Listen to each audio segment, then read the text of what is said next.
A garden without perennials is boring. If all you're doing is planting annuals, you are spending more time growing and less time harvesting. And I don't know about you, but I'd rather put in the least amount of effort for the most production at the cheapest cost. So instead of waiting around for the tomatoes, the peppers, other stuff to ripen up, I've set up my garden to where I have perennials that before I even start planting a lot of these annuals, they're ready to eat. So in this video, we're gonna walk through the garden and check out some of the awesome perennials I got growing in here. Now, all these perennials will give you food in 2 years or less. And your input cost is only the $15 or so each plant is actually gonna cost, and then maybe 10 minutes of your time to plant it. So let's take a walk and start with the earliest fruiting berries I have. This little bush I have here is called a honeyberry. Now, honeyberry is gonna give you these blueberries that taste similar to a raspberry mixed with a blueberry, and as long as you don't pick them too early, they're pretty sweet. Looks like I got a couple left in here. This is what they look like. Now, the honeyberries are kind of a newer thing. They've been around a long time, but now there's finally many cultivars available to the public. So the cool thing about the honeyberries is how early they fruit. The honeyberries will fruit before anything else in my garden. They're extremely cold hardy. The honeyberries are ripe before the strawberries even start getting big.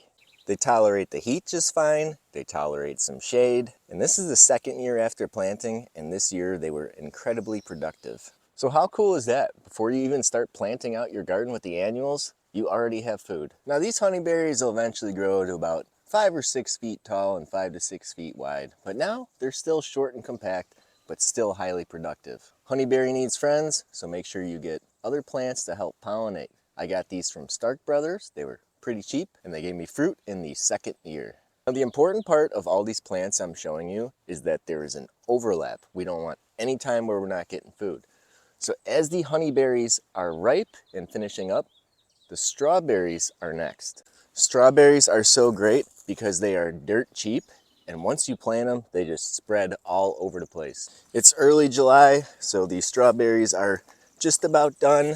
We got a few little stragglers left in here, but these are the June bearing variety, so they put out the larger berries. Now these strawberries are awesome because they are just so low maintenance. Once you put them in the ground, they kind of just fill out on their own. In the fall, they drop their leaves, they fertilize themselves, they mulch themselves, protect from the cold. I don't do anything to these strawberries except harvest. And I'll tell you what, we got so many strawberries this year. This is their third year in the ground. We had a lot the second year.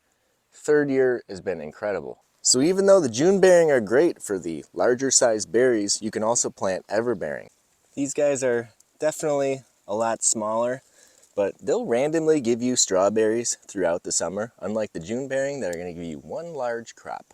I personally prefer the June bearing, but it's nice to come out here and find some new berries that are just getting started that will be ripe soon. I picked up these strawberries from M.I. Gardener, and they are called Jewel.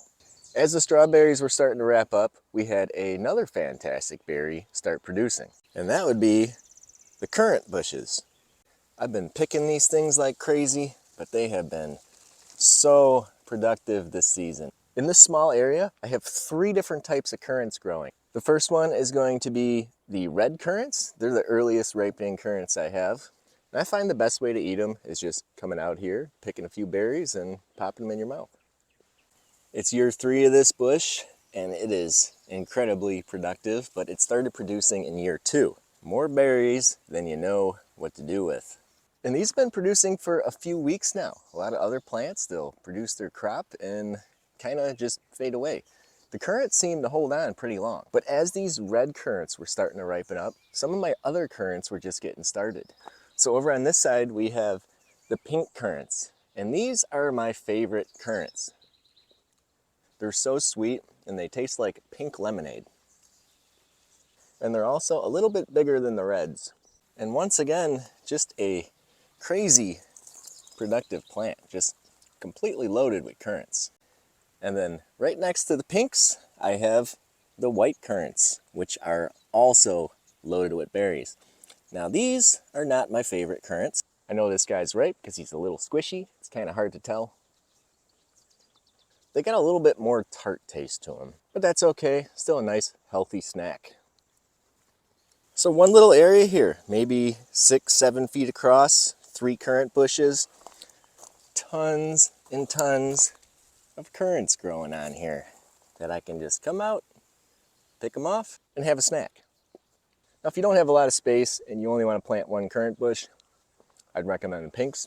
Flavor-wise, in my opinion, out of these 3, those are the best. Now around this time, early July here in Michigan, we have all these currants going, but we also have some other berries that are starting to come into production alongside them. What I got in this corner are gooseberries. So these are some green gooseberries over here, and this plant off to the side that's not as productive has got reds on it. I like to pick the reds when they start to look like this. They can get a little more red, but then the chipmunks and the birds are probably going to take them away. And I found they're just as sweet in this state as they are when they're fully red. And I'm telling you, if you have not had gooseberries before, these things are delicious. And then we have these gooseberries that ripen green. They get a little bit of red blush on them when they're ready. A little bit different flavor, still tastes really good. Year 3 in the ground, but started producing in year 2. I even added another variety over here. I think these are black velvet, I'm not sure. I planted these last year, so this is the first year I'm able to try these. So let's give this a shot and see how it tastes. Once again, really good. A little bit of sourness to it, but still really sweet. If you want to have something different than everyone else, the gooseberries are pretty cool to plant. They taste great. They're self-fertile, so you only need 1. But I got these from Rain Tree Nursery, which is one of the best online nurseries around. We got a lot going on, so let's recap where we're at so far. So we started out in about mid-May or so. The honeyberries started to ripen up. And while the honeyberries were still ripe, we moved right to the strawberries. And while we're still harvesting the strawberries, the currants and the gooseberries started to ripen up. And while those are still putting out fruits, we got even more stuff that's coming into production.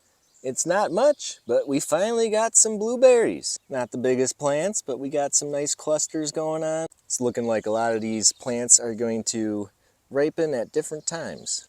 Of all the plants featured in this video, I'm going to say that blueberries are the toughest to grow. They have not grown fast here in Michigan, and the reason is they prefer acidic soil. And despite what anyone tells you about blueberries and making your soil more acidic, acidity does not stay in the soil very long. So even if you amend it with peat moss, stuff like pine needles that are supposed to be acidic, your soil is going to revert back to alkaline, unless you live in an area that gets plenty of rainfall. So that's why I keep my blueberries in this area over here. It's a little more moist. We got thick wood chips down, so that's going to keep some of that moisture in the soil longer.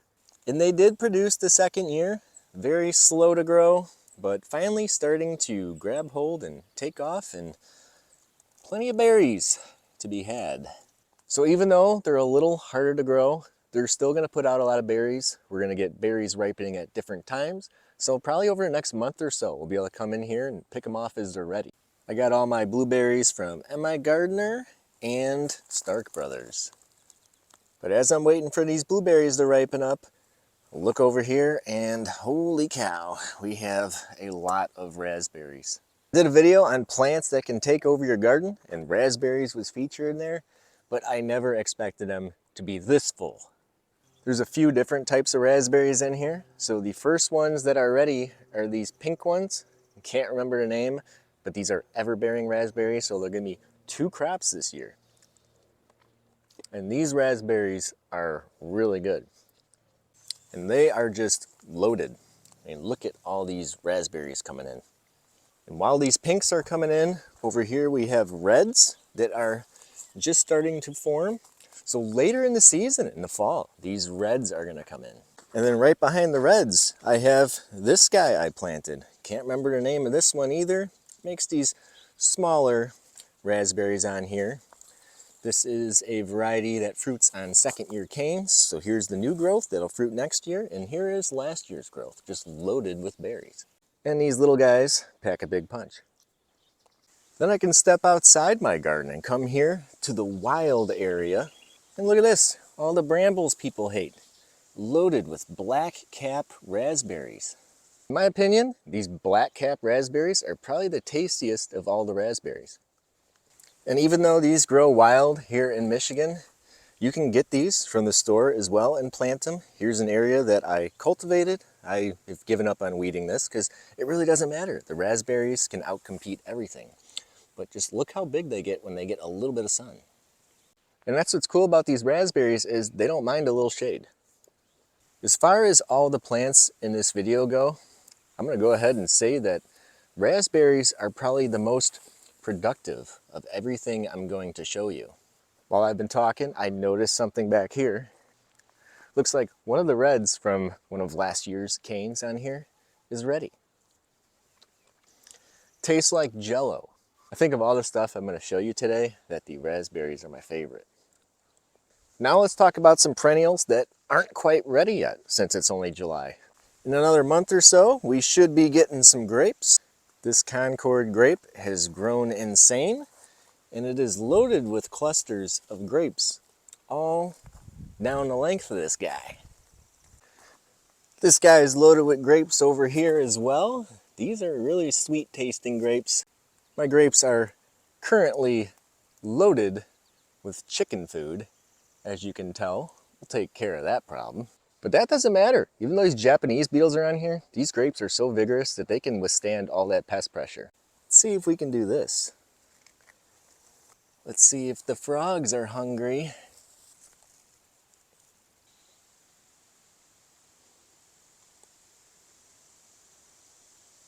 Got them.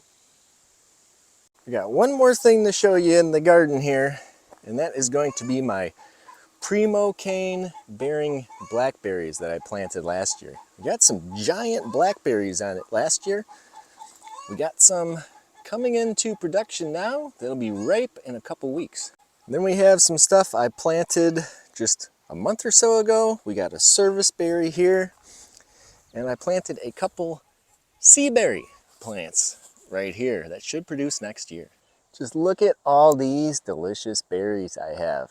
Now I'm gonna do something I saw James Prigioni do a couple years ago, where we do a flavor overload, where we grab one of each of these, pop them in all at once and see how it tastes. So I'm going to bite the strawberry and then pop all these guys in and see what happens.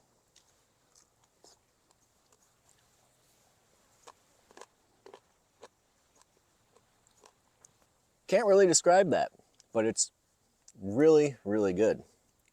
I think the coolest thing about this is it's an incentive to get outside, come in your garden, and forage for food just like any other wild animal. I got this thing where I can't pick food and bring it in the house. I have to eat it right off the plant. And that's because from the second you pick something, it is losing flavor and it's losing nutrients. So stuff like raspberries, strawberries, I've never liked them my whole life. Get them from the store, I just don't like how they taste. Get them from the garden, completely different story. And there's really nothing like a fresh blueberry from the garden. And because of the way I grow, I don't have to worry about anything nasty being on here except for bugs. And you'll taste it if you get a bug. But I'm telling you, you come out here, you plant these perennials once, you're gonna have food forever. You can come out here all season and get fantastic harvest. Thanks for watching.